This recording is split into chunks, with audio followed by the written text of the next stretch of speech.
کپواڑہ میں قتل عام کے ذریعے ہزاروں کشمیریوں کو شہید کیا گیا۔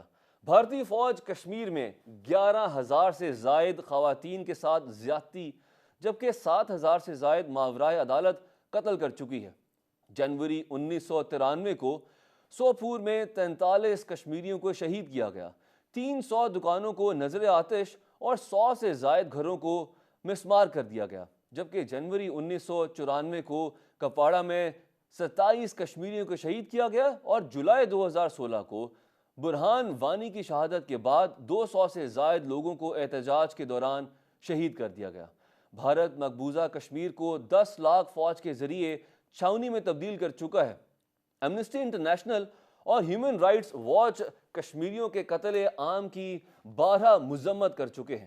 کشمیر میڈیا سروس کے مطابق بھارت کشمیریوں کی نسل کشی کے ذریعے تحریک آزادی کو دبانا چاہتا ہے، اور 15 اگست 2019 کو جینوسائیڈ واچ نے کشمیریوں کی نسل کشی پر الرٹ بھی جاری کیا تھا۔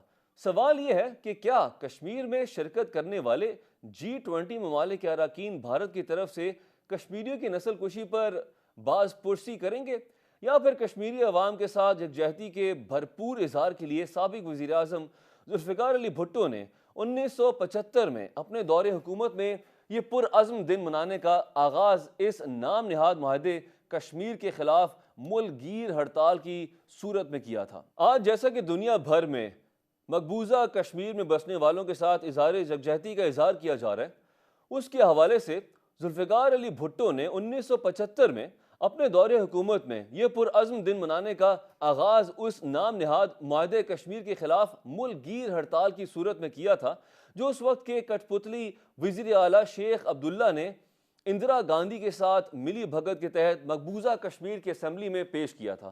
بعد ازاں باضابطہ طور پر یوم یکجہتی کشمیر منانے کا سلسلہ بے نظیر بھٹو کی وزارت عظمیٰ کے دور میں 5 فروری 1990 کو امیر جماعت اسلامی قاضی حسین احمد کی اپیل پر شروع ہوا، جسے حکومت نے اپنی کشمیر پالیسی کا حصہ بھی بنایا۔ چنانچہ اب ہر سال حکومت کے زیر اہتمام یوم یکجہتی کشمیر منایا جاتا ہے، جس میں قومی سیاسی جماعتوں سمیت پوری قوم شریک ہو کر غاصب بھارت کو یہ ٹھوس پیغام دیتی ہے کہ کشمیر پر اس کا تسلط بزور قائم نہیں رہ سکتا، اور UN قراردادوں کی روشنی میں کشمیری عوام نے بالآخر خود ہی اپنے مستقبل کا تعین کرنا ہے۔ مسئلہ کشمیر کے حوالے سے بات کرنے کے لیے مسئلہ کشمیر اصل میں ہے کیا، مسئلہ کشمیر حل کب ہو سکتا ہے اور کیسے ہو پائے گا، کیا یہ حل ہو بھی پائے گا کہ نہیں، پاکستان بھارت کے تعلقات کس طریقے سے بہتر ہو سکتے ہیں، اور مسئلہ کشمیر اس پورے خطے کے لیے یا پھر دنیا کے لیے کتنا بڑا مسئلہ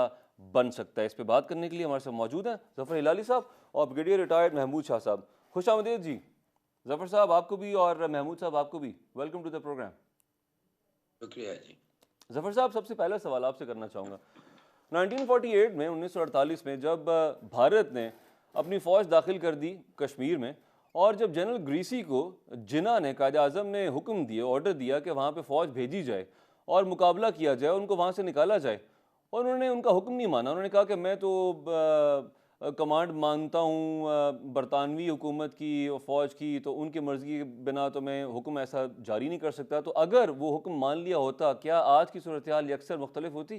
دیکھیے، شاید مختلف ہوتی، مگر وہ کیسے مان سکتا تھا جب ماؤنٹ بیٹن جو ہندوستان کا گورنر جنرل تھا، اس نے ایڈوائز کیا تھا نہرو کو کہ جلدی سے آپ اپنی فوج بھیجو، اس لیے کہ وہ جو ہمارے پٹھان دوست آ گئے تھے کشمیر کے اندر، اگر وہ سری نگر ایئرپورٹ کو اس کو کھدائی کر دیتے تو انڈین پلانز لینڈ، انڈین کے ہوائی جہاز لینڈ نہیں کر سکتے، اور اگر وہ لینڈ نہیں کر سکتے تو کدھر سے آتے فورسز اتنے وقت میں جتنا وقت ان کے پاس تھا۔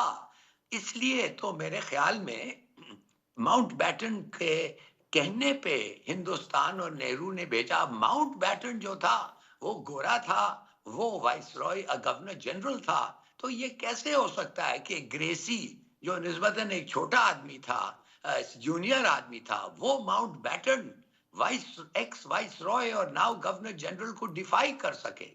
تو وہ سوال ہی نہیں ہوتا تھا، اور جو ایکسپیکٹ کرنا بھی انریزنبل تھا۔ تو اس کا مطلب یہ کہ برطانوی حکومت یا سامراج کا گریٹر پلان کا یہ حصہ تھا، پری پلان تھا۔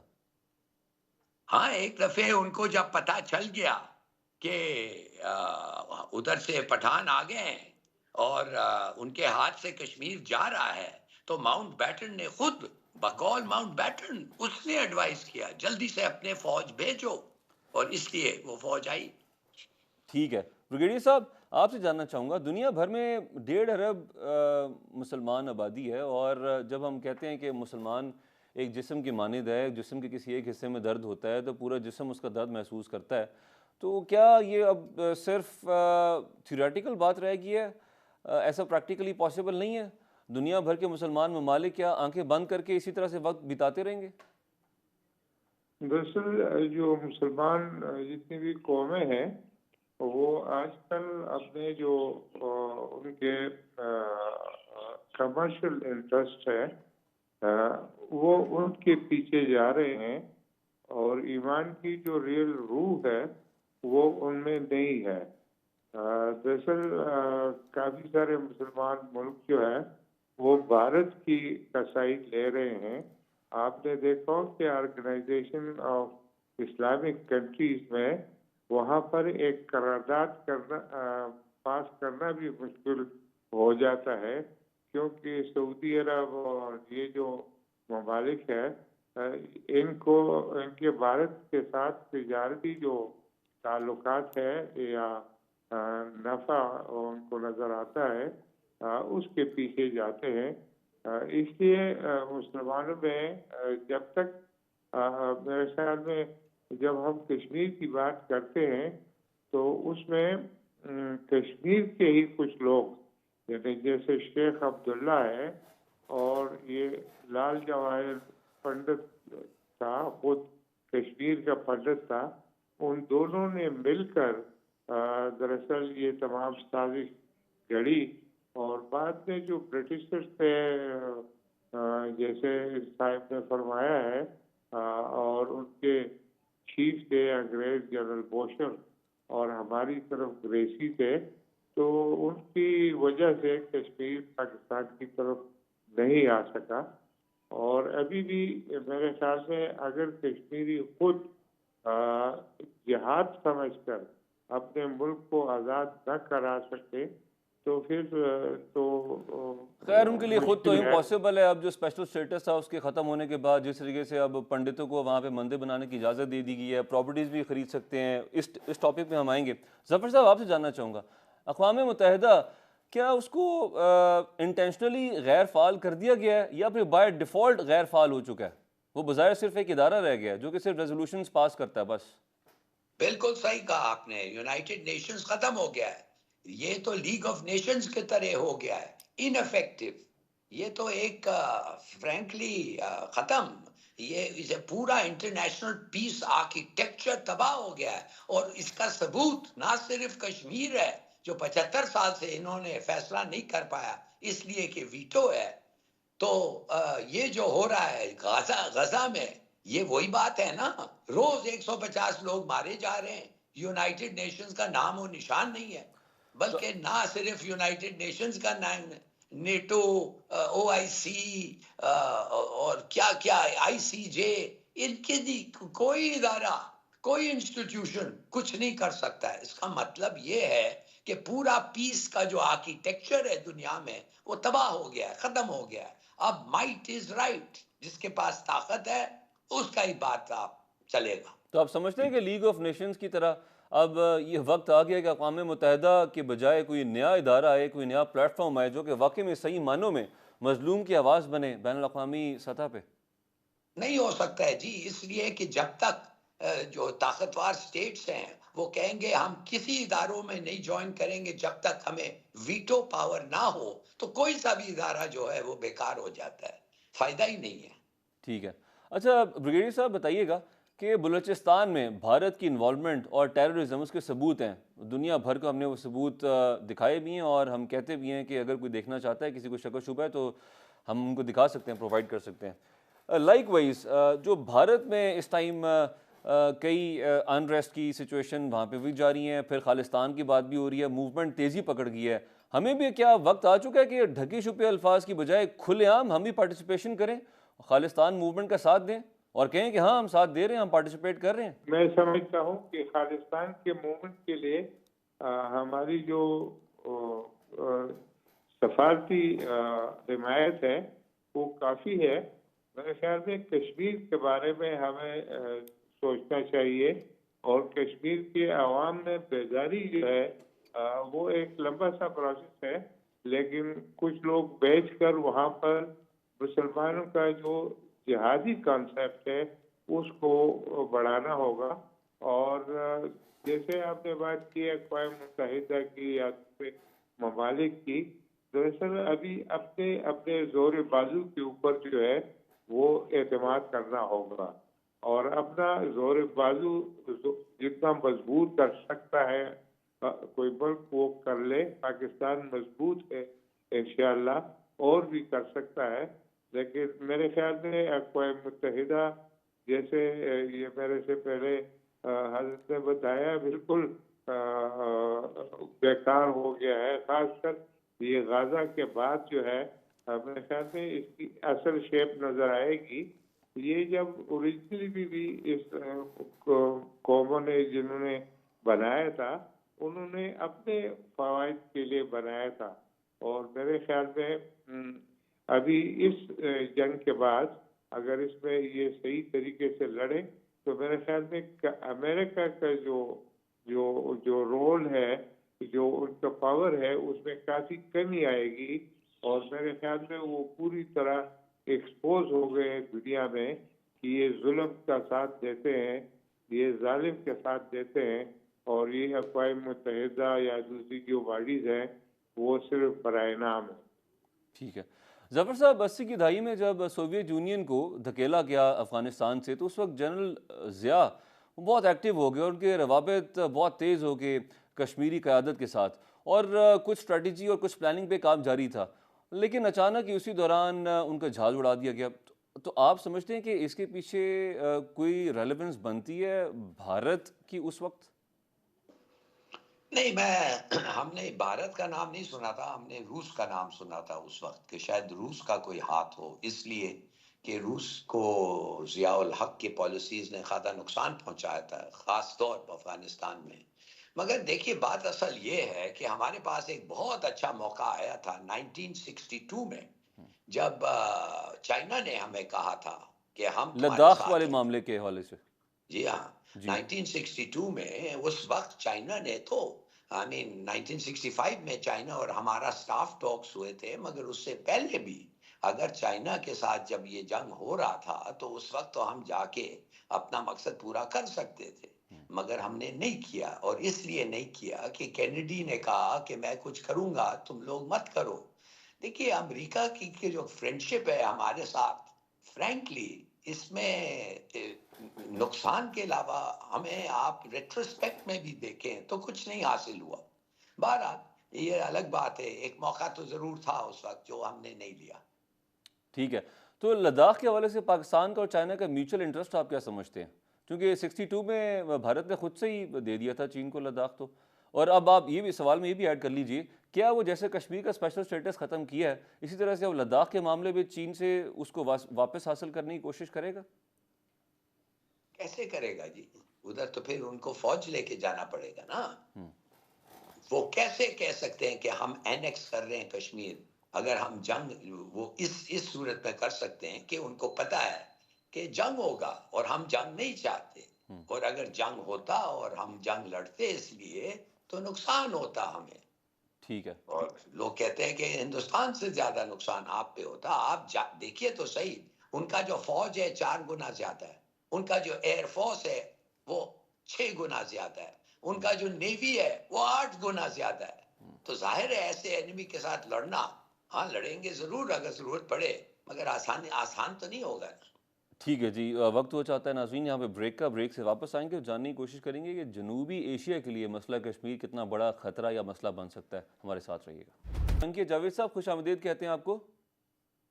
تھینک یو سو مچ. جاوید صاحب بتائیے گا کہ مسئلہ کشمیر جنوبی ایشیا کے امن کے لیے کتنا بڑا مسئلہ ہے؟ دیکھیے جی، جب تک یہ مسئلہ حل نہیں ہوتا جنوبی ایشیا میں امن قائم نہیں ہو سکتا، اور پچھلے 76 برس سے یہ حل طلب مسئلہ ہے، اور یہ ہم سب کو پتہ ہے کہ ہندوستان کے پہلے وزیر اعظم جواہر لال نہرو 1948 میں اس مسئلے کو لے کے یو این سیکورٹی کونسل میں گئے تھے، اور اس کے بعد سے یہ حل طلب، اور انہوں نے اعلان کیا تھا لال چوک سے نگر میں، ان کی تقریر موجود ہے اور جگہوں پہ ہے، جس میں انہوں نے کہا کہ جی کشمیریوں کو ان کا رائٹ آف سیلف ڈٹرمنیشن یا کہ خود اختیاری دیا جائے گا کہ وہ پاکستان کے ساتھ جانا چاہتے ہیں یا ہندوستان کے ساتھ رہنا چاہتے ہیں۔ لیکن آج تک ہندوستان نے اس پر عمل نہیں کیا، اور ہیلے بہانوں سے انہوں نے اس کشمیر کے مسئلے کے حل کو ہمیشہ کے لیے مؤخر کرنے کی کوشش کی، اور پاکستان نے اس سلسلے میں بہت کوششیں کی ہیں۔ مجھے یاد ہے، اور حلالی صاحب کو پتا ہوگا، کہ 90 کی دہائی میں، 70 کی دہائی میں، 80 کی دہائی میں کوششیں ہوتی رہی ہیں کہ ڈائیلاگ کے ذریعے اس مسئلے کو حل کیا جائے، اور ایک کمپوزٹ ڈائیلاگ کا سلسلہ شروع ہوا تھا، وہ بھی ناکام ہوا، اور یہ بھارت کی ہٹ درمی کی وجہ سے ہوا۔ پھر ایک ہمارے سفارتکاروں نے فارن آفس نے شروع کیا تھا بیک چینل ڈپلومیسی، جسے ٹریک 2 کہتے تھے۔ اس میں ہمارے بڑے سینئر سفارتکار اور اس کے علاوہ بہت سے ہمارے جو تھے جنرلز ریٹائرڈ، وہ بھی، اور کئی لوگ شامل تھے۔ سیاستدانوں نے بھی کوششیں کی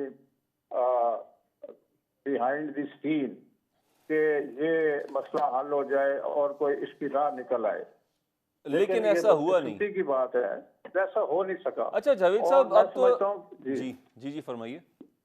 میں سمجھتا ہوں کہ یہ ہندوستان کی ہٹ درمی اور انٹرانسینجنس کی وجہ سے ہوا ہے، کیونکہ وہ فلیکسیبل نہیں ہے، اور نہ ان کا ارادہ ہے اور نہ نیت ہے کہ وہ اس کو ڈائیلاگ کے ذریعے حل ٹھیک کریں۔ ہے جاوید صاحب، ہندوستان کی ہٹ درمی تو ہے اور وہ رہے گی بظاہر۔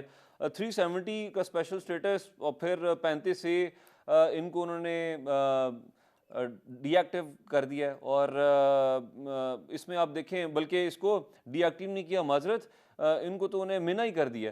تو اب جو اسپیشل سٹیٹس ہے وہ ختم کر دیا ہے۔ اب ہوگا یہ کہ کوئی بھی کشمیر سے باہر کا شخص وہاں پہ زمین خرید سکتا ہے، وہاں کے جو پنڈت ہیں ان کو مندر بنانے کی اجازت دے دی ہے، جو رائٹ ٹو ووٹ تھا ووٹ بھی کاسٹ کر سکتے ہیں وہ باشندے جو کہ کشمیر سے باہر کے ہیں۔ تو اب اس کے بعد کیا صرف ہم یہ ڈسکشنز کر سکیں گے، صرف آرٹیکلز لکھے جا سکیں گے، سیمینارز ہوا کریں گے، یو این کی سیکیورٹی کونسل کبھی کوئی اجلاس بلا لے گی اور ایشو پرسسٹ کرے گا؟ دیکھیں یہ ایشو تو ختم نہیں ہو سکتا۔ میں سمجھتا ہوں کشمیری جو ہے نا وہ اپنی اس تاریخ کو لکھ رہے ہیں، خود ارادیت کی جو اسٹرگل ہے اس کو خون سے لکھ رہے ہیں، they are writing it with blood, اور یہ ختم نہیں ہوگا۔ ان کا اگر یہ خیال ہے کہ یہ ہم دبا لیں گے، اگرچہ مودی کی حکومت نے جو فاسسٹ ہندوتوا گورنمنٹ ہے اس نے اس کا سٹیٹس جو ہے اسپیشلسٹ سٹیٹس جو کہ خود ہندوستان کی پارلیمنٹ نے اور ہندوستانی حکمرانوں نے دیا تھا، اس کو اب ابالش کر دیا اور اس کو یونین کا حصہ بنا دیا۔ اور آپ صحیح کہہ رہے ہیں کہ اب تو وہ کشمیریوں کو ان کی جائیدادوں سے محروم کر رہے ہیں، اور اس کے علاوہ جو پورا آبادی کا کمپلیکشن ہے مقبوضہ کشمیر میں اس کو چینج کر رہے ہیں، اور مسلمانوں کو مائنارٹی میں لانے کی کوشش کر رہے ہیں۔ تو یہ ایک بڑی افسوسناک صورتحال ہے، اور کشمیر کا مسئلہ اس وقت جو ہے اتنی توجہ اس کی طرف نہیں ہے، یو این سیکورٹی کونسل کی بھی نہیں ہے، امریکنز کی بھی نہیں ہے، یورپ کی نہیں ہے، اور اسلامی دنیا جو کہ یہ رول پلے کر سکتے ہیں کشمیر کے ایشو کے اوپر، وہ سارے ان کی توجہ کسی اور طرف ہے۔ یوکرین اور رشیا کی جنگ بھی اس سلسلے میں ہے، اور ساری توجہ اس طرف بٹی ہوئی ہے۔ تو میں سمجھتا ہوں کہ کشمیری جو ہے ان کو تھوڑا سا ضرور ہے، لیکن میں نہیں سمجھتا کہ ان کی لاکھوں لوگ جو قربانیاں دے چکے ہیں، جن کو دہشت گردی کا نشانہ بنایا گیا، لاکھوں خواتین کو ان کی عزت جو ہے وہ پامال کی گئی اس پوری اسٹرگل میں، تو میرا نہیں خیال کہ یہ ضائع جائے گی، اور آئی ایم شیور کہ کشمیری جو ہے ایک دن یہ اسٹرگل جو ہے اس میں کامیاب ہوں گے. ٹھیک ہے. اور جہاں تک پاکستان کا تعلق ہے, Pakistan stand by the Kashmiri, ٹھیک ہے. اور وہ ان کی سپورٹ کرتا رہے گا. اور پاکستان کے علاوہ اور بھی کئی ممالک ہیں, اور انٹرنیشنل جو این جی اوز ہیں, ہیومن رائٹس ایسوسیشن ہے, وہ ساری کی ساری کشمیر کے لوگوں کی حق خود ارادیت کے لیے لڑ رہی ہیں, کوششیں کر رہی ہیں, and they are putting pressure. صحیح ہے. اور یورپین یونین بھی اس سلسلے میں سمجھتا ہوں کہ اپنا رول پلے کر رہا ہے. لیکن بنیادی بات یہ ہے کہ کشمیری خود بہت بڑا رول پلے کر رہے ہیں, ہیروئک رول ہے. لیکن جاوید صاحب سوال تو یہ پیدا ہوتا ہے نا, یورپی یونین کیا رول پلے کرے جب جہاں پہ ہماری جو اپنی آرگنائزیشنز ہیں, سب سے بڑی آرگنائزیشن جس سے لوگ ایکسپیکٹ کر رہے ہیں او آئی سی, وہ اپنے اجلاس بلا کے اس ایشو کو ڈسکس کرنے کے لیے کتراتے ہیں, تو پھر ہم ادھر کیا نظر اپنی دوڑائیں. اچھا بتائیے گا جی ظفر صاحب, اسٹریٹجیکلی اسپیکنگ کشمیر ہمارے لیے کتنا امپورٹنٹ ہے؟ سندھ طاس معاہدہ, پانی کا مسئلہ, دریائے چناب پہ بھارت نے بگلیار ڈیم بنا دیا اور اس کی اونچائی 474 میٹر ہے. پھر اس کے بعد دریائے چناب پہ مزید 3 بڑے ڈیمز بنانے جا رہے ہیں. دریائے جہلم پہ ایک ڈیم تعمیر کرنے کا منصوبہ تیار ہے. پھر اسی طرح سے وہ کشن گنگا جو ڈیم ہے اس پہ بھی تعمیر تیزی سے تیاری ہے, تو جاری ہے. تو اگر یہ پانی روک دیتے ہیں, پانی کی کمی ہو جاتی ہے, تو پاکستان اس سے کس حد تک افیکٹ ہو سکتا ہے؟ اس کا کوئی ریزالو آپ کو نظر آ رہا ہے؟ دیکھیے جی, بات سیدھی سادی ہے کہ اگر انہوں نے اپنا اپر رائپیرین کا جو سچویشن ہے اس کو استعمال اس لیے کر رہے ہیں کہ ہمارے پانی کاٹنے کے لیے یا کم آنے کے لیے, تو یہ ایک جنگ کا this will become a reason for war. اور وہ ہوگا اس لیے کہ ایسا اگر انہوں نے ایکسٹریم میجرز ایسے لیں تو ہمیں جنگ کرنا ہی پڑے گا. اس لیے بغیر جنگ پھر یہ مسئلہ حل نہیں ہو سکتا ہے. اور یہ اللیگل ہے کہ اپر رائپیرین جو ہے کسی طریقے سے انٹرفیئر کریں with the flow of the river. اور ایک پورا ٹریٹی ہے, انڈس واٹرز ٹریٹی, جو اس کو ڈٹرمن کیا ہے. دیکھیے سیدھی سادی بات یہ ہے کہ ہندوستان ابھی انڈیا کشمیر کا آکیوپائڈ کشمیر کا اس کا وہ ڈیموگرافک چینج لا رہے ہیں. اس کا مطلب یہ کہ ادھر کا پاپولیشن جو مسلم میجورٹی ہے اب وہ ہندو میجورٹی کو کنورٹ ہوگا. اور جیسے آپ نے کہا زمین اور نوکریاں اور سب چیزیں ہو کے, اور ایک نہ ایک دن وہ کہیں گے ہاں ہم راضی ہیں سیلف ڈٹرمنیشن پہ, آئیے سیلف ڈٹرمنیشن کریں. اور پتہ چلے گا کہ دا ہندو ایک مسلم میجورٹی سٹیٹ کو انہوں نے ایک ہندو میجورٹی سٹیٹ میں کنورٹ کیا ہے. ادھر سے انہوں نے پوچھا ہے تم پاکستان کو جانا چاہتے ہو یا ہندوستان کو, ادھر انہوں نے ہندوؤں کا میجورٹی ہو گیا ہے تو وہ کہیں گے ہندوستان, تو بات ختم. ٹھیک ہے یہ جاوید صاحب, جی ٹھیک ہے پوائنٹ ٹیکن. جاوید صاحب 17 اگست 2019 کو سلامتی کونسل کا اجلاس ہوا تھا, اور اسی حوالے سے تو کچھ سفارتی حلقوں میں کہا جا رہا تھا کہ اجلاس میں دونوں ممالک کے درمیان مسئلے کا جو حل ہے اس کو شملہ معاہدے پر بھی سب نے زور دیا کہ اس طرف ان کو واپس جانا پڑے گا. آپ اس کو کیسے دیکھتے ہیں؟ کیا یہی سلوشن ہو سکتا ہے؟ دیکھیں نا, بائیلیٹرلی بھی ہو سکتا ہے, لیکن اس میں جو سیکیورٹی کونسل کا ہے نا رول, وہ دیٹ از مور امپورٹنٹ, کیونکہ جو سیکیورٹی کونسل کے ریزولوشنز ہیں وہ ان کے اوپر عمل درآمد ہونا چاہیے, اور دونوں ملکوں کو اس کے اوپر عمل کرنا ہے. یہی ایک وے آؤٹ ہے. اس سے علاوہ چناب فارمولہ اور کئی اور فارمولے جو ہیں وہ ٹرائی ہو چکے ہیں یا ان پہ بحث ہو چکی ہے. کئی out of the box solution, آپ نے پتا جنرل مشرف صاحب نے ایک 4 پوائنٹ کا پیش کیا تھا formula to resolve the Kashmir issue, تو وہ بھی نہیں چل سکا. تو بیسیکلی یہ نیت کی بات ہے. ہندوستان اب یہ اس زوم میں ہے کہ وہ دنیا کی ایک بڑی طاقت ہے, اور اس کو امریکہ کی اور ویسٹرن کنٹریز کی پشت پناہی حاصل ہے. وہ یہ سمجھتا ہے کہ میرے پیچھے یہ بڑی طاقتیں کھڑی ہیں, لہذا مجھے کوئی اس کی پرواہ نہیں ہے. سو وہ اب یہ کوشش کر رہا ہے کہ یونائٹڈ نیشن سیکورٹی کونسل کے اندر گھس جائے کسی نہ کسی طرح, اور وہ اس کا ممبر بن جائے, اور پھر وہ ویٹو پاور بھی لینے کی کوشش کر رہا ہے. تو یہ دنیا بڑی اتفاق ہے اس اعتبار سے کہ نہ وہ لوگوں کو ان کے رائٹ آف سیلف ڈٹرمنیشن دینا چاہتی ہے, اور نہ ہی وہ ان پرنسپلز کو فالو کر رہی ہے جو کہ یونائٹڈ نیشنز کی بنیاد بنے تھے اور جو یو این سیکورٹی کونسل کا جو چارٹر ہے اس کے حوالے سے بھی اب ان کو کوئی پرواہ نہیں ہے. اب کوئی جس کی لاٹھی اس کی بھینس کی بات ہے. اور ہندوستان ایک طاقت ہے, ان کی ایک منڈی ہے, ایک معاشی طاقت بن کے ابھرا ہے, تو سارے اس کے ساتھ ہیں. تو یہ ایک ایسی صورتحال ہے جو کہ کشمیریوں کے لیے بہت زیادہ مشکلات اور کمپلیکیشنز پیدا کر رہی ہے. بٹ کشمیریز میں سمجھتا ہوں کہ وہ دے آر انڈیٹرڈ, ان کے اوپر اس کا کوئی اثر نہیں ہے. وہ اپنی اسٹرگل جاری کیے ہوئے ہیں. ہر روز کشمیر میں 5 7 6 لوگ خاص طور نوجوان جو ہیں وہ شہید ہو رہے ہیں. اب تک 2.5 لاکھ سے زائد کشمیری شہید ہو چکے ہیں جاوید صاحب. جی, تو میں سمجھتا ہوں کہ یہ خون رائے گاہ نہیں جا سکتا. جی یہ ٹھیک ہے, اس کا نتیجہ نکلے گا ایک دن. ٹھیک ہے. اچھا ظفر صاحب نے ذکر کیا تھا کہ جو انڈس واٹر ٹریٹی کا ذکر ہوا, پھر ڈیمز کی ڈسکشن آئی, تو انہوں نے کہا کہ یہ ایشو وار کی طرف پاکستان اور بھارت کو دھکیل سکتا ہے, جنگ کی جانب, اور یہ کہنا آسان بھی نہیں ہے اور اس کو فیس کرنا بھی آسان نہیں ہے. بریک کا وقت ہوا چاہتا ہے, یہاں پہ بریک سے واپس آئیں گے تو اس ایشو کو ڈسکس کریں گے. اگر پانی کے مسئلے پہ بھارت اور پاکستان کی جنگ چھڑ جاتی ہے خدا نخواستہ, تو اٹامک پاورز ہیں دونوں, پھر اس علاقے کا اور دنیا کا خطے کے ساتھ ساتھ کیا مستقبل ہوگا. ہمارے ساتھ رہیے. جی ویلکم بیک.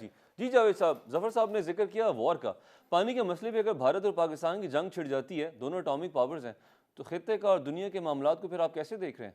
یہ تو بہت ہی خطرناک بات ہوگی, اور ہندوستان کو اس بات کا احساس نہیں ہے, لیکن دنیا کو ہے. آپ کو یاد ہے کہ 1-2 دفعہ ایسے واقعات ہوئے ہیں, جیسے کہ کارگل کا واقعہ ہوا تھا, تو ہندوستان جو ہے اس کو لوگوں نے اور دنیا نے اور پاکستان کو یہ کہا تھا کہ آپ لوگ اس کشیدگی کو اس حد تک نہ بڑھائیں کہ ایٹمی جنگ شروع ہو جائے.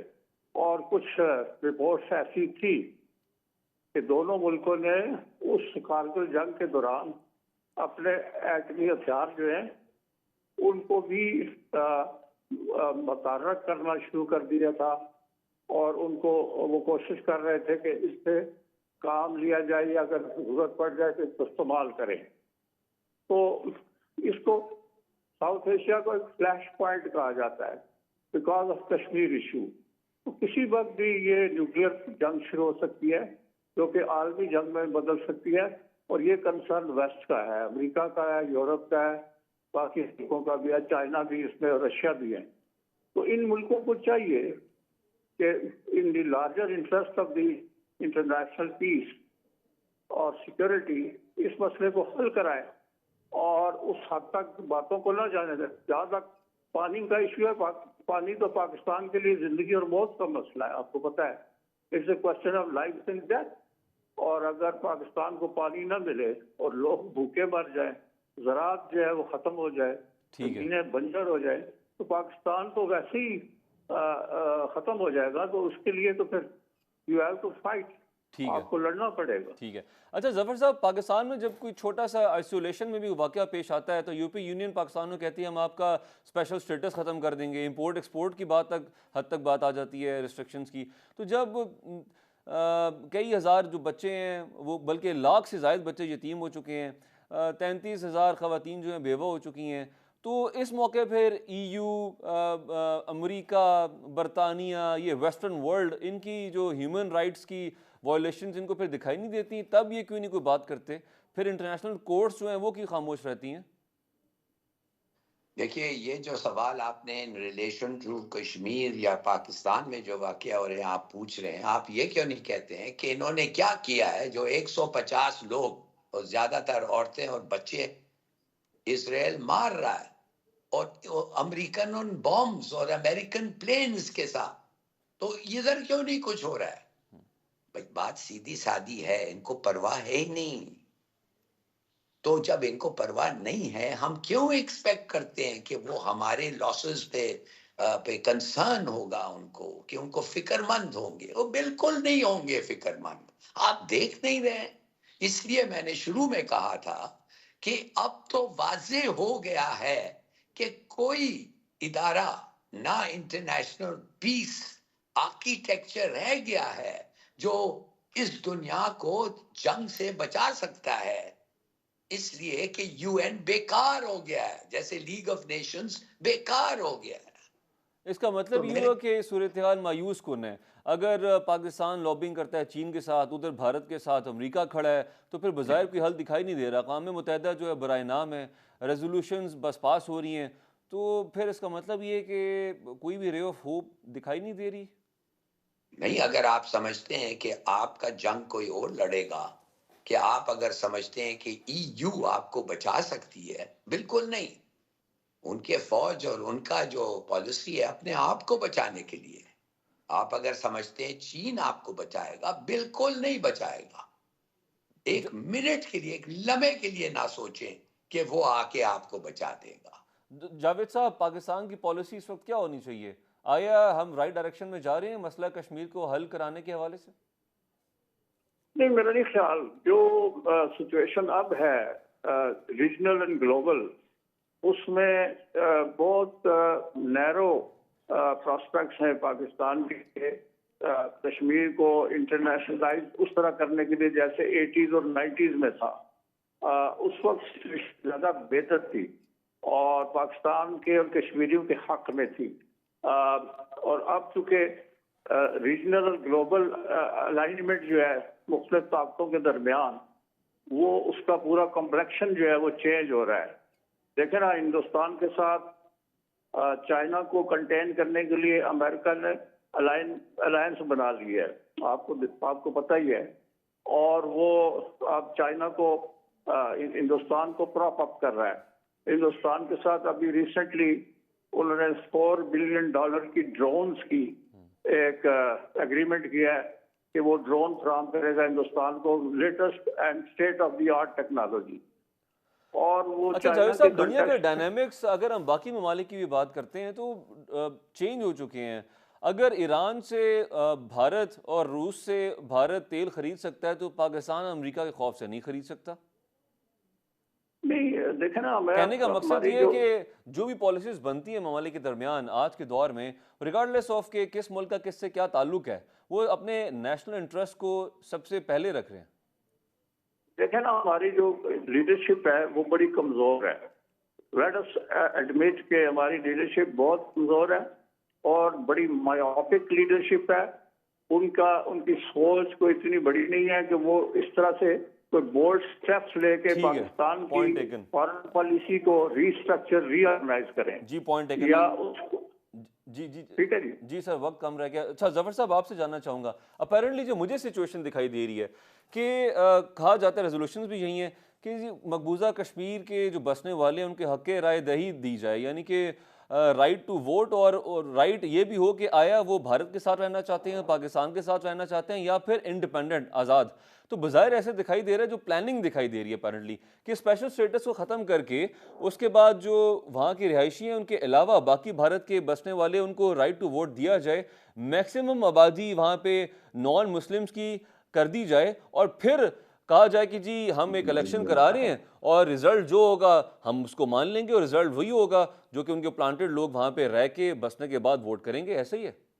بالکل، یہ تو میں نے کہا تھا نا آپ کو، ڈیموگرافک چینج۔ اس وقت یہ پروسیس جاری ہے۔ 1,10,00,000 لوگ آ کے ہندو سیٹل ہو گئے ہیں، بی جے پی والے، ایکچولی گنڈے زیادہ تر، اینٹی مسلمان جو مسلمان کے خلاف ہیں، وہ تو سیٹل ہو گئے ہیں۔ قانون بدل دی گئی ہے، اس لیے وہ کہہ رہے ہیں کشمیریوں سے زمین خریدو اور بسو ادھر۔ 1 ملین زیادہ ہو گیا ہے، 1-2 سال میں یہ ختم ہو جائے گا مسلم میجورٹی۔ یہی تو میں آپ کو کہہ رہا ہوں کہ ڈیموگرافک چینج شروع ہو گیا ہے، اور کچھ 3-4 سال میں شاید ایسا ایک پلیبسٹ ہو جو یو این کہتا ہے ہونا چاہیے، کہ بھائی باشندوں کو پوچھو کیا چاہتے ہیں، وہ پوچھ کے کہیں گے انڈیا چاہتے ہیں، اور پھر، اور اب سے ہی وہ شروع ہو گیا ہے، وہ کہیں گے کہ پاکستان کی جو کشمیر ہے اس کو بھی انکلوڈ کرو، وہ بھی ہمارا ہے۔ یہ آپ دیکھ نہیں رہے کیا ہو رہا ہے؟ ٹھیک ہے، بہت شکریہ ظفر ہلالی صاحب۔ بریگیڈیئر ریٹائرڈ محمود شاہ صاحب بھی ہمارے ساتھ تھے، اور جاوید صدیق صاحب کا بہت شکریہ۔ ناظرین، یہ تھا ہمارا آج کا پروگرام۔ کل آپ سے ملاقات ہوگی، اپنا خیال رکھیے گا۔